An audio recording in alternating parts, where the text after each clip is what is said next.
DC crime in the spotlight. It was not originally in DC, but that's where it wound up, and that's where we have the center of power of our federal government.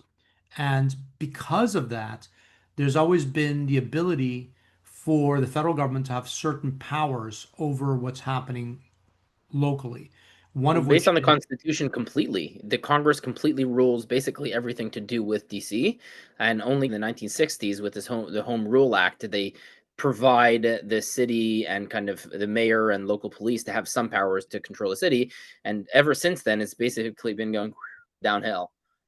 so the DC is very, and the city of Washington, again, for our non-US viewers, sometimes it gets confusing because we have a state called Washington State out near California, and then we have the city of Washington in the District of Columbia in DC. So this is Washington, DC.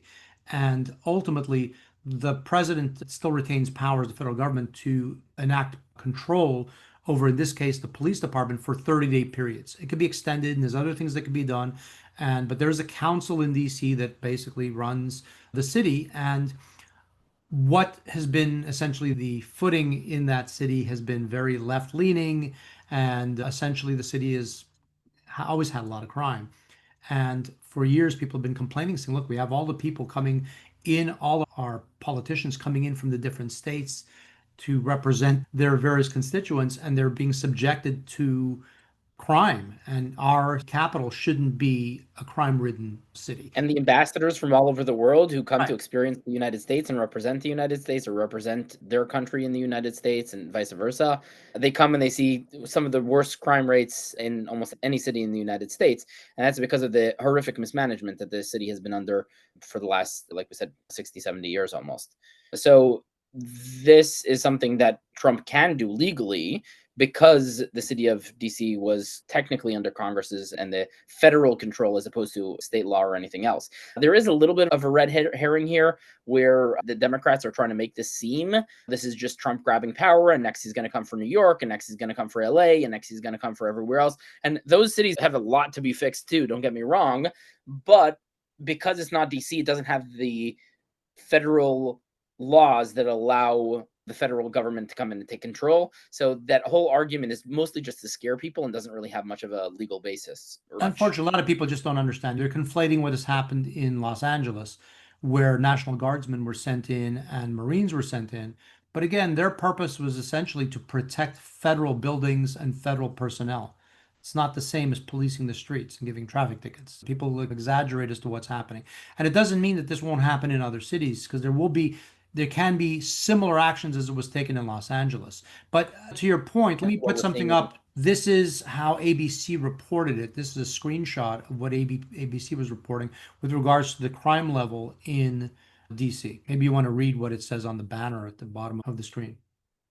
It says breaking news, and this is a video from live TV with ABC coverage of this Trump event we just watched. Trump places DC Metro Police under federal control despite crime rate dropping for second straight year. Wait, if crime rate is dropping, then why is Trump doing all of this? Is the narrative they want you to think. So they're not lying. So two things can be accurate at the same time. But that's the problem with statistics and numbers. People can Yeah. slice and dice and use them the way they want. So the left-leaning media is using this narrative. The right-leaning media is using an opposite narrative, saying the crime is out of control. So what's the truth? Again, as I mentioned, there's a few differences with DC. One, it's got a much lower population base than a state, so it does tend to cause aberrations in how you look at the numbers. Number two, crime rates are actually dropping. True. And there was a spike about a year and a half ago. There was an actual spike. So if it drops from the aberrant spike, of course, you're going to say there's a drop. But the bigger issue that the right is looking at and the current administration is looking at is, look, it's not that we're saying the numbers haven't come down. They're still insanely high. And when you compare them to states, they're still incredibly high. And it's still one of the most dangerous cities in the country for certain crimes. And like you pointed out, this is a city that attracts dignitaries from all over the world, plus our elected officials from all the different states. And we can't have a situation where that level of crime exists. And many of the crimes being committed now are disproportionately younger people. And because the DC Council has created this framework where if you're under 18 basically, and you've committed a crime, very little will happen to you. And that's causing a situation where there's teens that are out of control committing crimes and there's nothing to deter them. I think crime syndicates found a loophole, and the crime syndicates found a loophole, and that is that specifically for juveniles or anybody beneath the age of 18, they basically don't process any crimes in Washington D.C. because of who the attorney general there is, etc. Kids were just doing crimes, horrific crimes, being arrested and then going free, and then recommitting those crimes again. And some of the cartels started utilizing that for their crimes. It's like, why don't we use teenagers instead of adults, and then we don't have to worry. And then it causes a downstream effect where people don't even want to report crimes. And that's why you may see a drop in crimes reported, is because a lot of people just gave up on reporting crimes. Like, why should I report a crime if the police don't do anything? Or even if the police do find the criminal, they arrest him, and then the next day he's free again. So what's the point? It's a waste of my time and effort even reporting the crime in the first place. Yep, and we mentioned in a prior episode that I lived a decade plus in the Mexican border, and the cartels in Mexico did this all the time. They would recruit people in the United States, kids, to commit all kinds of crimes, and they would tell them, don't worry, you're going to be paid X, they're going to be making all kinds of money, and if they catch you, nothing's going to happen. You go to a juvenile court, and by the time you're 18, they're going to basically erase your criminal record.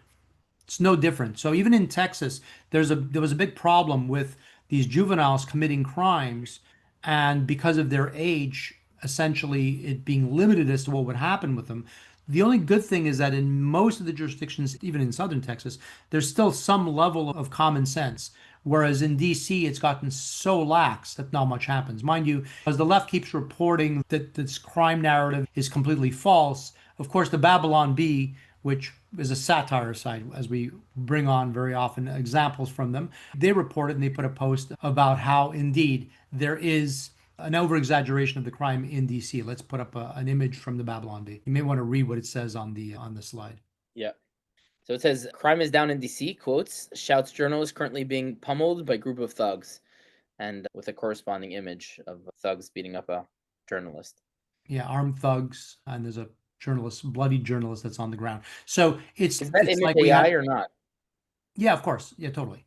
It's not real. Yeah, but it's symbolic, just like when we had the now very infamous video during the 2020 BLM riots, where you had a reporter reporting mostly peaceful protests and the city's on flames in the background, and it turned into a meme because it was, come on, man, look behind you, the whole friggin' city is on fire, and you're like saying that there's no crime. It's a great example of how mainstream media or legacy media gaslight us and try to lie to our faces, and people have had enough of that.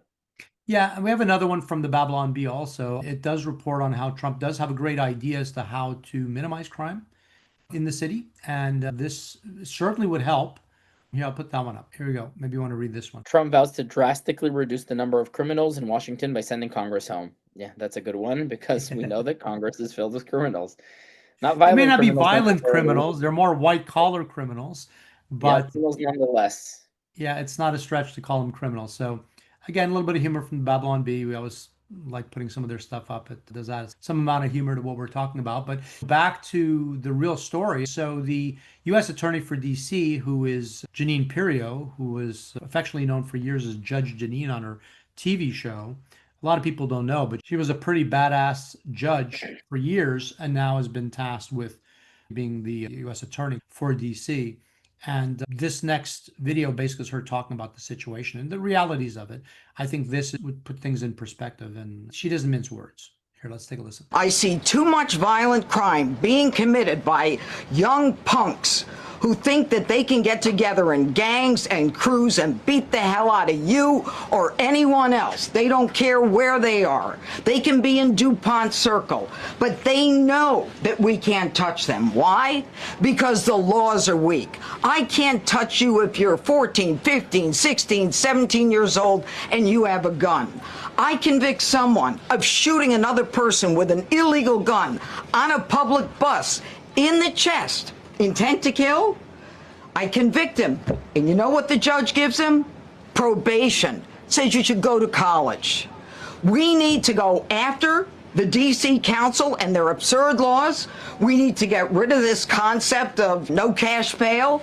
We need to recognize that the people who matter are the law-abiding citizens, and it starts today. But it's not going to end today, because the president is going to do everything we need to do to make sure that these emboldened criminals understand we see you, we're watching you, and we're going to change the law to catch you. Best way to frame that is if you're there on the ground being stabbed and shouting, yeah, but the crime rate's down, that's not going to help you. Be sure to like, comment, subscribe, and hit that notification bell. And for more, watch our other clips and shorts and the entire episode 20 of the YoJoeShow podcast.